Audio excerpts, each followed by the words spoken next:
Success is the progressive realization of a worthy ideal. I'm going to show you how great I am.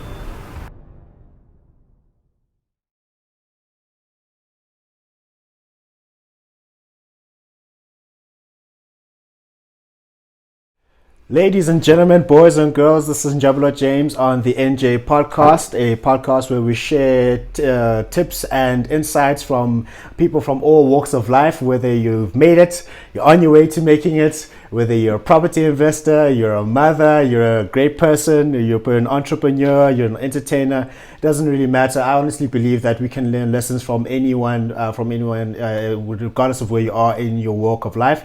And my favorite tagline that this show is based off of is: success is the progressive realization of a worthy ideal. That means you're doing what you've always wanted to do and not because somebody else is telling you that you should do it. So that's what we are exploring. And today I have a very good friend.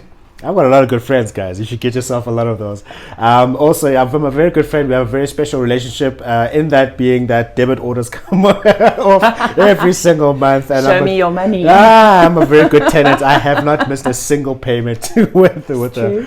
So her name is Jackie, and she runs MGS Marketing, CC, and Jack's Place. So by default, this episode is actually sponsored by them, MGS Marketing, CC, and Jack's Place. And I'll just give you a good introduction as to what the business does.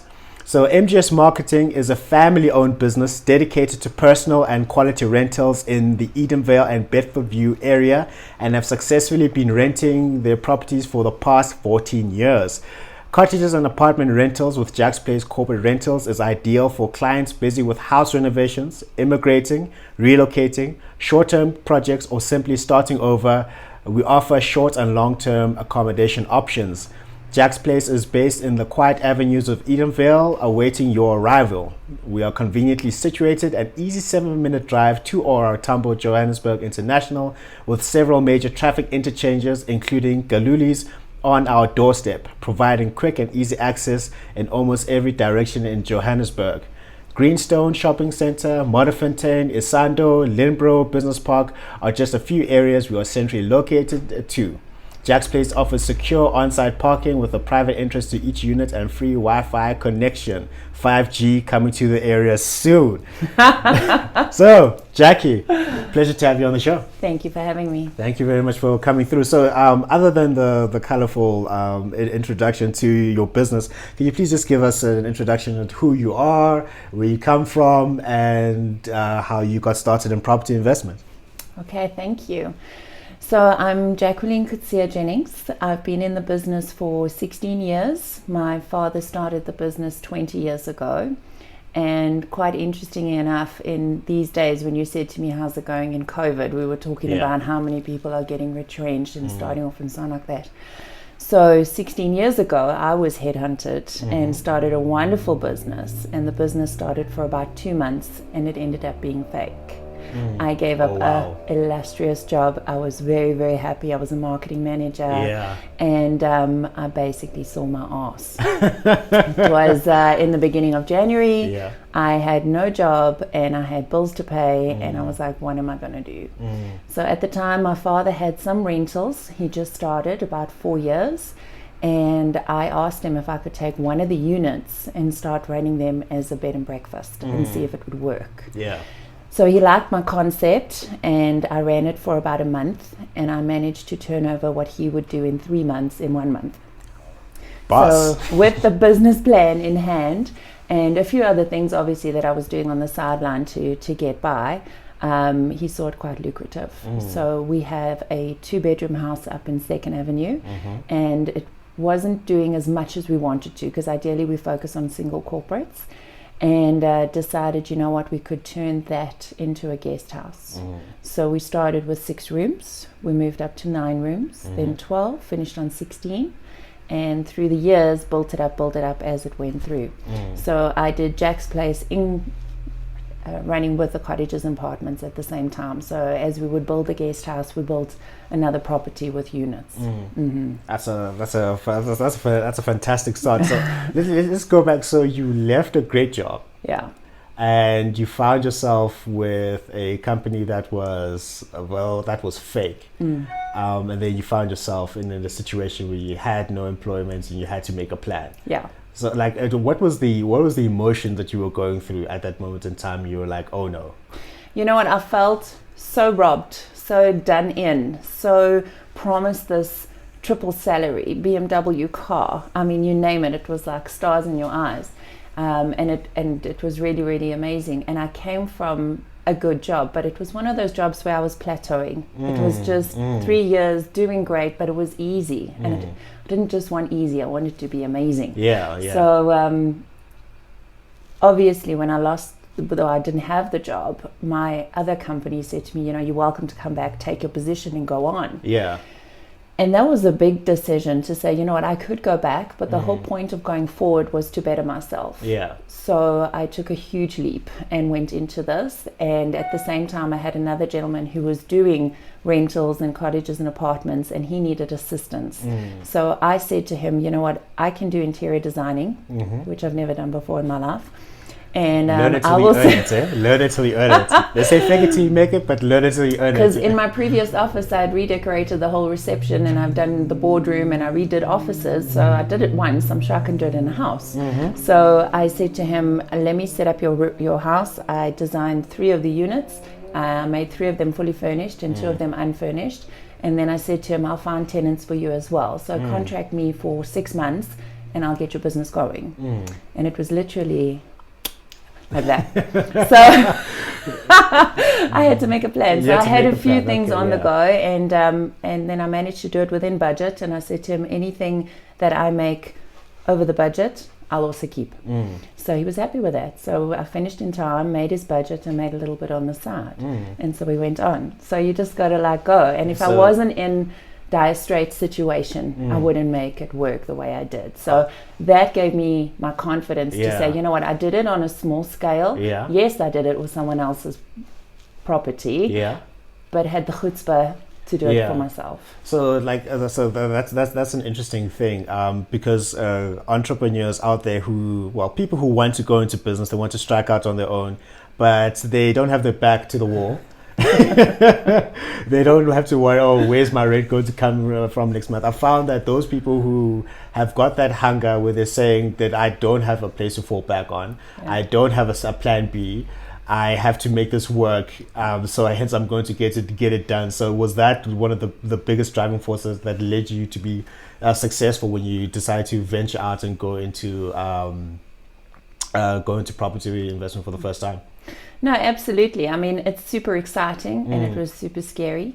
And at the same time, like you say, you just have to make it work. And there's no rules in this time. Do you know what I mean? It's like what I was going to do is going to work.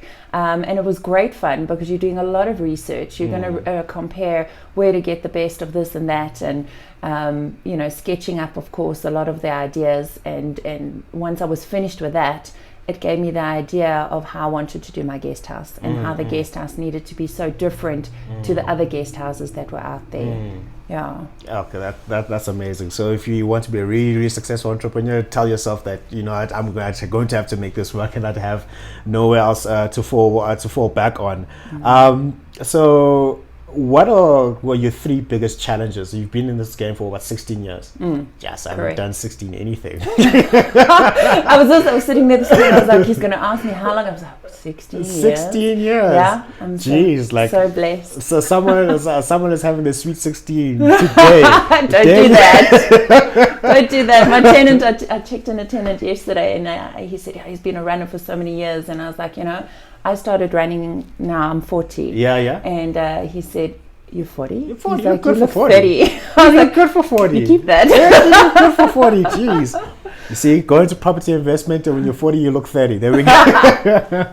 So what are some of the biggest challenges that you faced over, let's say, the decade and a half that you've been into? Because I've done some reading. I'm not a property expert yet. Yeah. That's why I'm having conversations like this. I know you'll have hard conversations, with your difficult tenants, the laws, the rates and the taxes, and people not paying their rent. Like, what are some of the 3 biggest challenges you faced over the past 16 years that someone who wants to go into property investment on their own will have to face? I think people are so excited about the aspect of property and renting, and then as soon as they go, "Oh, you're a landlord," and they go, "What are your tenants like?" You know, and it's like, how do you pick your friends? So at the same time, wherever the wind blows. The moment I deal with a tenant, Yeah. it's the same as an interview. People don't realize when you go and find a property, if you're on time, if you're courteous, and this interaction that you have with a tenant, the first meeting is how your rental is going to go with that person. It's almost guaranteed. Is it? So if the person rocks up, they're late, they don't respect you. They're gonna pay the rent. If the person cancels the first time and he meets you the second time, it's sloppy. It's like if somebody wants to make you their first priority, they will do that. Yeah. So the way they handle their rental in the beginning, if you ask them to fill out a form or you ask them any questions and they're on the mark and they're quick, boom, boom, boom, it's going to be a great rental. Okay. If there's issues and you have to like drag the information or they're not forthcoming, it's not a good tenant. So I think one of the things that's a challenge is you need to be a people's person in this business. Because one of the things you've got to realize is... I can't just hate people. No. You've got to love him. You've got to love this man because he's paying me every month. So it's a double-edged sword. You have got to be a people's person because you're dealing with somebody's home. You're not just dealing with a person. You're dealing with their home, where they're living. It's personal. Yeah. So at the same time, to be personal, but you still need to be professional. Yeah. And it's really tough because you end up making good relationships. Yeah, yeah. And then sometimes because people, when they rent, they're alone. Yeah. And they look to their landlords for a lot of advice or Yeah. help or something like that. And you are there for them, but to a point. So you need to make that line quite clear. And I think a lot of people maybe get mixed up in that. So keeping it professional at all times, but at the same time still personal. So you have to be a people person in this game. Don't think you can just, here are the keys, see you in a month's time when you pay me my rent. It's, if you're going to be that type of landlord, you're going to get some shitty tenants, let's be honest. But if you're going to take the time to take care of them, then they will take care of you. And my average rentals are between 3 to 4 years. My longest tenant has been with me for 7 years, going on 8. Yeah. And my shortest lease will be up to 3 months because some people are doing contracts. So I'm also flexible, where most people find it too difficult to be flexible. Like, oh, I have to do this in 3 months again or whatever. But you got to move with the times. So can you share a story of when you had, where you can contrast it to a really good tenant? And don't count me because that's a bit... that would be a bit biased. Yeah, definitely. I'm a good tenant. She gets her rent on time every time. But you make that like it's something new. It's like it's sort of given. No, it's not a given. It's not. It's not.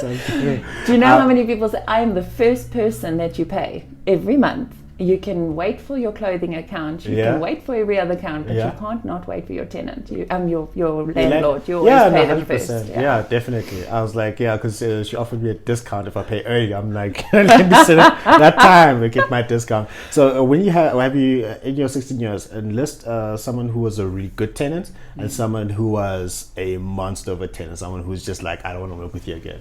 Can you share? I'm sure you've got some reference points there.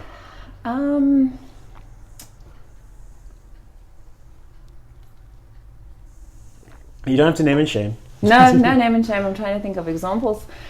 You see, again, in the process of taking tenants on, it's very important to find out where they're coming from. Yeah. And it's almost in general conversation saying, so you currently staying with who, or why is a good question. Why are you leaving your current rental where you are? Yeah. And the moment you hear, oh, that landlord was shocking. They did blah, blah, blah, blah. And I'm, oh, shame. No, really? No. There's two sides to each story. And if he's had a problem with that landlord, he'll have a problem with me. So you kind of get that interview story that I was telling you about. You ask all the right questions, and it's almost like I'm interested, I'm intrigued. That shoulder in the beginning. So you get all that information from the beginning. So I'm quite proud to say that I haven't had any nasties because I really focus, again, like I said, on a corporate clientele. That single corporate clientele takes life too seriously. to Yeah. bullshit you. Yeah. And he needs his services in line. He needs me to run a professional business so that he can get on with his life. Yeah. So I don't take on any nasties. And if I can see there's going to be issues or so on, then I just cut it short. And Is I it? just, it's the lease is very long and it's very binding and it's very clear. And Yeah. you know, I take a good 45 minutes. We Yeah. go through it in depth. Yes. And there's a 7-day cooling off period, which means I've given you time to go through the questions that we've done, and if there's anything, you've got time to come back to me. So therefore, we're super clear what's expected from you and what you expect from me. Yeah. Having that as the ground rules, basically, there's no area for nonsense. Yeah. Well, that's cool. I mean, I've heard stories. Again, Yeah. I just heard stories whereby the tenant is not paying rent Yeah. for like 2 months, 3 months, Yeah. and then when you try to get your money, you're struggling. Yeah. Go to collections agencies, and you can't. Apparently, you can't kick them out. No, For you some can't. reason. It's there's many things, but you Yeah. know, I come back to that. Did you have a relationship with that tenant? Yeah. How did you get to that point where they like 1 month goes by, 2 months go by, 3 months? No, you Yeah. should have already within the month realized he's late. Why is he late? Yeah. I'll come and see you. Yes. Because if you, With my the baseball second, bat. I just stand there. Trust me, people are like, what? Yeah. No, but you know, my second point would be in if a tenant doesn't communicate with you, you're going to have problems. And that's why I say the relationship, you want to take a tenant that you want to deal with. If I take on a guy that's an idiot, I'm going to deal with an idiot for 6 months. Why would I do that to Yeah, myself? definitely. So if I see that there's going to be an issue or so on, I ask my clients or my tenants to contact me, let me know. And with that communication, they can say to me, I mean, especially with this COVID, I mean, Yeah, I've got a lot of tenants going through a lot of stuff, and we've had to make arrangements. So my one lady works in the beauty industry. I mean, beauty is taking a knock. Yeah, it's and tough, now it's yeah. winter, so the girls are covering up and nothing's getting done, you know? So we've had to make an arrangement with her and assist her. But again, like you, she's paid on time. She showed me loyalty. She told me up front what's happening. So up front together we can make a plan. Now that I can assist. Yeah. So I think the biggest challenge is if you're not going to communicate with your tenant, you can't expect a tenant to be good to you. No, that's very true. That's very true. And that's why I say most people just want them to go rent, pay me at the end of the month. I don't want to speak to you. I don't want to see you. It doesn't work like that. way. No, Okay. you've got to invest. This is your business. Invest in your time. Yeah, definitely. There's a line. I can't remember who said it. If you treat your business like a hobby, it will eat you. But if you treat your business like a business, it will feed you. So like Yeah. have you ever had a point where this was a hobby for you, or was it just like full on? This is what I'm going to do day in, day out. I think the way that it came about was so exciting, and building up Jack's Place on the side with cottages and apartments. One of the greatest things, I remember sitting one night in my lounge. I had about 50 pieces of paper because I was mind mapping. So it was like this idea, that idea, because I wanted to come up with a slogan and the motto, and it was like it was a good 1 o'clock in the morning, lots of red wine, and then in the middle of these 50 sheets I came up with my slogan. I came up with what I was going to do, and I wanted each room to have its own unique theme. So each room was Bali or Japan or Shanghai, and then I designed them and decorated them. And so in the future, my tenants, my guests now, would want that particular room because they fell in love with Shanghai or they fell in love with that, so they come back. Or I've stayed in this room, I want to stay in a new one. Yeah. You know, so they have fun with it, because you go to a hotel and you get the same old. I didn't want that. You know? So that was fun. I mean, you sit there and you just like every day come up with new stuff, and every day in this business is never the same. Never the same. Never the same. Why is that? You get new challenges. There's maintenance coming out of everywhere. So that happens a lot. People change. People have challenges, so you've got to roll with that as well. So it's never the same week. And I'd probably say your third point is time. So you work for yourself. It's fantastic. You're flexible with time, but you need to know how to project manage your time. So say, for example, a Saturday isn't a Saturday. It could be like an extended Thursday for me. Wow. Because this morning was 8 o'clock. I had an outgoing inspection before I came to see you. Yeah. And after this, I'm signing a lease at 10 o'clock, and then I'm doing an outgoing inspection at 12. Yeah. So that's my Saturday. Sunday will be off, and Monday's a full day. So, but somewhere around Wednesday, I'll take half day, you know? So, Yeah. Go play some tennis, you know. Cool. So what advice would you give to someone who wants to go into property investment?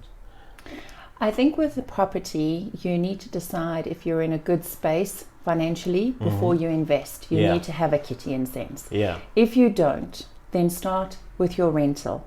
Save up, study. When those two are together, then you can look at buying property. So the steps that you've taken personally, you're on the exact route you need to be. Yeah. So that would be my advice. All right, cool. And what types of property investment is there? Because I heard there's like corporate property, there's residential, there's all. What are the different types of property that are? Well, it's exactly that. You've got your corporate and you've got your residential. I'll focus on residential. Yeah. I think corporate is massive. I've never dealt in that side of the business, but I enjoy residential because it's more personal. You know. So. Yeah. So okay. So let's give me some of the numbers. Like when I say, not your personal numbers, like the numbers that you need to be aware of when in property. How do you mean by numbers? Numbers. I'm talking about the different fees that you face. Like for example, like hidden costs. Like hidden costs. Yeah, those hidden costs. Those costs that because it's all good and well. People go and buy something, but they don't know the dark side. Like what are those things that the dark side. Those things that eat their money. That creep up. Up. So what are those? I think the ones that you can't. You almost want to put set costs. So you work on your budget. So it's going to be this amount, this amount, this amount. Great. I think if you're signing any service contracts, you can really look into those paragraphs and ask them any variables, increases and so on like that, highlight that. But I think the biggest one for us is council fees. Because when the council just says water's going up by 15% or electricity is going up or this is going up, there's nothing you can do. So what do you do? Do you absorb those costs or do you pass them on to the tenants? It's a super tough one because the thing is their tenants are already paying their amount. So a lot of the time we absorb the cost first and then by the time the next tenant comes in, we increase it. But that's something we're going to look into the new year and changing like summer and winter rates. A lot of people do that. You'll see in the estates, they break everything down to put your rental and then separate is the water, separate is the light, separate is the services, separate is all of that. And so they start with a base and build yourself up, then you can decide where you're at. With us, because we focused on corporate and it's important to the companies, I would say maybe 40% of my clientele is corporate, which means the companies are paying their rent and the companies want to say, okay, it's 7,000 for this guy and then they just want to pay that. I can't tell them it's individual stuff and it can't fluctuate for them. And I think it's also very nice for someone who is trying to save to say, okay, look, 6,000 is my rent. I'm going to save 2,000 a month, and start building your way up. So we're trying to be that bridge. I know I'm not your forever person, but I know I'm that person that helps you get from your A to C. 100%. I could give you another good tip. What's another one? TPN. TPN is your credit reference. Okay. So a lot of people, when they're starting out, they try and get credit. So what they do is they go to clothing stores and they just open an Edgar's or this and that, and so then I've got credit. But it's so tempting as well, hey? Oh yes, those Air Jordans. And they're 50% sale. 50% sale. Jeez. Someone told me that if something used to cost, for example, 10,000 rand. So again, someone that said to me, if you buy something, let's say something was the normal price was of 1,000 rand. Yes. And they say 50% off, and now it's 500 rand. Yes. You didn't save 500 rand. You spent 500 rand. Exactly, but people don't see it that way. So get to know how credit works is very important. But TPN is something that we've added to our lease for our tenants, so that once they stay with us for 6 months or 1 year or 2 years, remember people have now come out of sometimes bad situations, or they've been sequestered or they've got no credit. To build up that credit again, once they pay me on time, they get registered with the credit bureau, and so almost like a graph grows with them. And after 12 months, you've got a positive credit score. After 2 years, you've got a phenomenal credit score. Yeah. You can take that TPN certificate and you can take it to the bank. You can get a bond. Yeah. You can take it if you wanted to start a small business. It shows that you've got good credit. So I do that for my tenants as well to assist them, because like I said, I'm not forever, Yeah. but I will make it comfortable and I will try and help you to your next step. And Yeah. that's why I believe people stayed with me as long as they have, and then also getting to the point where they need to be, positively. That TPN works both ways, hey? Is it? You know that. No, I didn't know Okay, that. so let's find out that this naughty tenant you're talking about Yeah. doesn't want to pay me the Yeah. first month, second month. They get written warnings, they get explanation. If he's not meeting with me, if he's not talking to me, and if Yeah. he's doing one of those And hard his TPN no's, score the goes TPN down. is how you blacklist. Oh, you get black. Oh, okay. Okay, So but let's- now in 16 years, I've only blacklisted 2 people. Only 2 people. Because there must be a solution before we get to that point. Yeah. Because a blacklisting stays with you for a very long time. It's very difficult to get out of that. So once that mark is there, it is there. Do not play around with that. Oh, is it? Jeez. Thank God. So you're going to pay me on time? Debit orders are set. Like, Yes, it's automatic. usually. I just wake up. I'm like, she's taking my money again. Ka-ching. Ka-ching-ching. But it's like I pay that with pleasure. So, how do you normally get to a point where you determine how much rent is going to be for Yeah. units? I know it may be context dependent, but do you have a general rule of thumb that you use? Not general rule of thumb, but you are looking at the cost of the property. What is your bond? Yeah. What is the council fees? What is the per square meter? Yeah. And we kind of divided the square meter of each unit and then divided the costs. That's what you would do. Oh, okay. All right, cool. So it's not like, I like you, I'm going to give you... Well, I can see what car he drives. I should have asked him. I should ask her for more, Oh, okay. It doesn't actually work that way. So what do you wish you knew back when you started? Now, if you could go back and give Jacqueline, no, I'm kidding, Jacqueline, advice 16 years ago, what would you have told her? Okay, so this is what's going to happen. Try this approach, do things differently. What advice do you wish you knew back then that you now I know? am extremely blessed to be working with my father. He, when I started, was very much my mentor. Yeah. And I picked that up very early on in life, to how blessed I was to have someone like him. And he has always supported me, whether it was on the sports field or whatever venture I wanted to go into. He never pointed me in the direction I need to go. We always sat with the variables of what do we think we should do. And I think what's important is that you need to find someone who is financially savvy. Yeah. If you can find someone who is good with planning and can be your motivator, you need a partner in this business, because you don't want to be doing it alone. There are some super highs and there are some super lows, and for having him by my side and me by his side, we're a phenomenal team. Yeah. And that's what's made us so successful to this point. So having him as my mentor, and his mentor has been books in a bucket load. Yeah. I mean, the man would read that in like 2 days, no problem. Fantastic. He's Yo, Mike, we're going to get you on the show, man. oh, absolutely. Gotta get you on the show. Absolutely. No, he's Yeah. a huge Robert Kiyosaki fan. Yeah. He has all his volumes in the library. All of them, and that's definitely one, that I would recommend, but I see he's here, so you know all that. Yeah. But it's important to have that person by your side. And I wouldn't be the woman that I am today without my mum and dad rooting by my side. Yeah. And behind every successful man is a successful woman. Yeah. Yeah. So, and behind my dad is my mom. Okay. And she's been amazing through all of this. She's the whole supporting factor to our family. So that's why it's a family-run business. That's why I put it on the website, successfully running together. Yeah.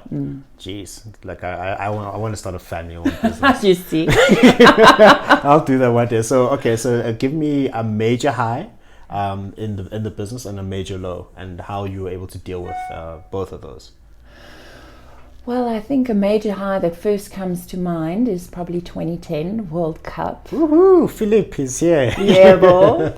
And we had 410 bums in beds in a month. 410. Wow. Yeah. You're balling out that year. Yeah. Right? So we had nice Nice bonuses that month. Yeah. Oh, so where that BMW came from.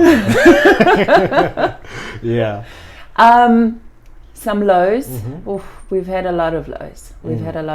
It's some months, just when you first started, the uniqueness of starting the guest house was that there were only 2 4-star guest houses when I started.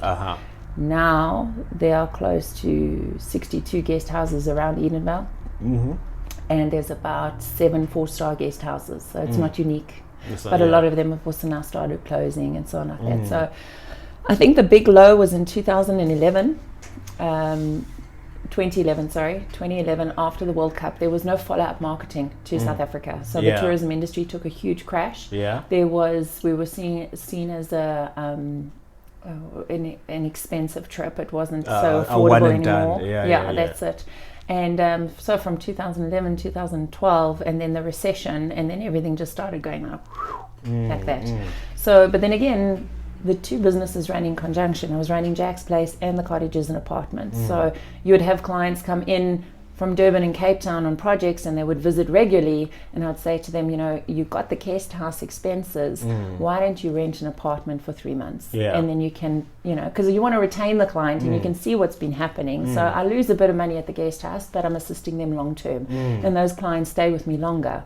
So again, where there's a negative situation, you've got to relook at your business, and I've reinvented my business twice, and seen where the need is, and so you go again. So you can't be stagnant. That's probably the next message I would say, is you've got to keep looking what's happening, and not be scared to reinvent, and make sure that what makes you different to the other guys, because there's a ton of other guys doing the same thing. That's fine, but how are you doing it? So like a part of you being different, you've been able to stay open during this lockdown. Amazing time of COVID-19. It's just been like such a blessing in disguise. At first how are you able to like stay open? Because a lot of businesses died. Hundreds of them. Barbers, beauticians, some restaurants, guest houses. People have been retrenched en masse, but you're still running. So how were you able to do so? Did you have reserves in place? Did you cut costs? Like what was your on the fly strategy? Because no one looked into the crystal ball and knew this was going to happen. No, definitely. First of all, with God's grace, strong prayers, like you cannot believe.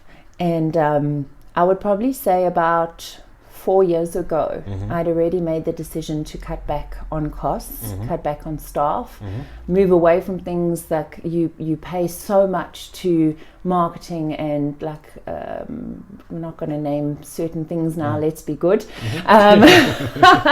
If you look at your overall running costs, I cut back about 15 grand a month just on small things that wasn't really serving us. So certain advertising places or things that you needed to be registered with, and things like that.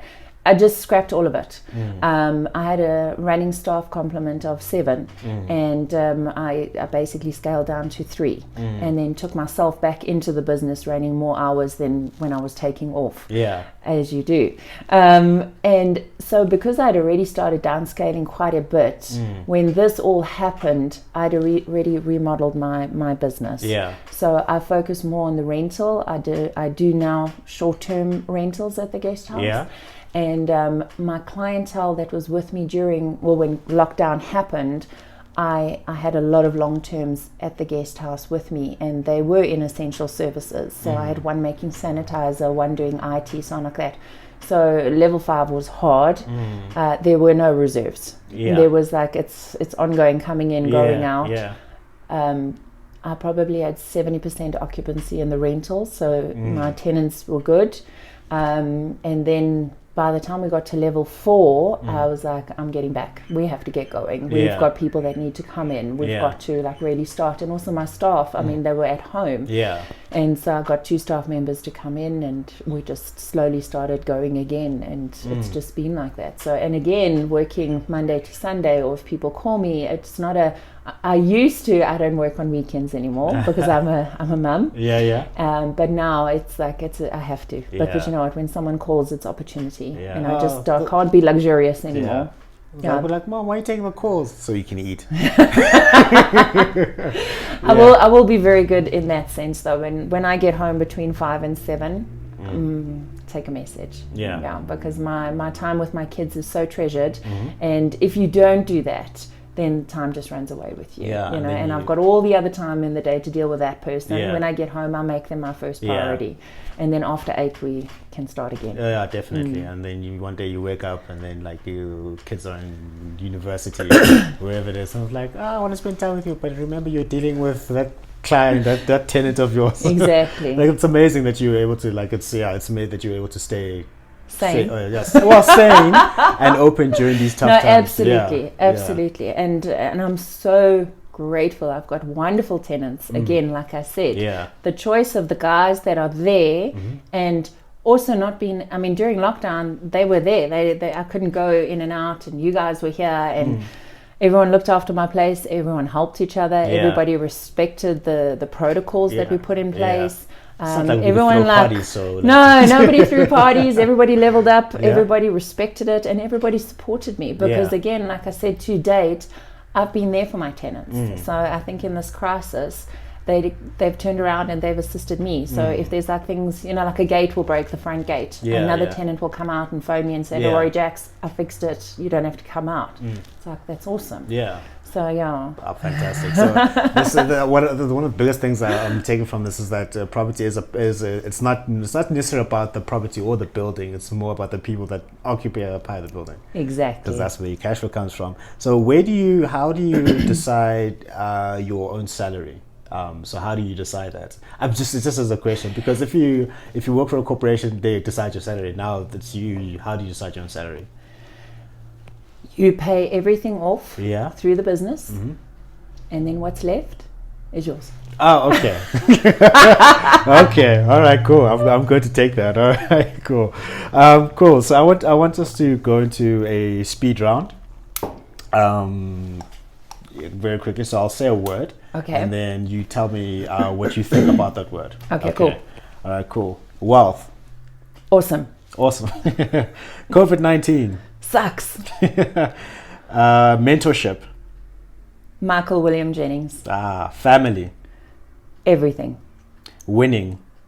The best. Tenants. Challenging. Robert Kiyosaki. The man. Your kids. Love. And one last one, property investment. Thank you, God. All right, cool. Thank you very much, Jacqueline. You're welcome. Thank you very much. And that's Jackie, having her on the show. She's a property investor. She's been at it for 16 years. And we're going to get her mentor, her dad, on the show somewhere, somehow. Sure. And him being the enterprising man, hopefully he won't charge me for his time. All right, cool. So that's me, Njabulo James, on the NJ podcast. We were talking about the basics of property investment with Jacqueline. And remember that success is a progressive realization of a worthy ideal. That means you're going after what you've always wanted to do, not because somebody else is telling you to do so. So go out there and change the world, because you're the only person who can. Thank you. Thank you.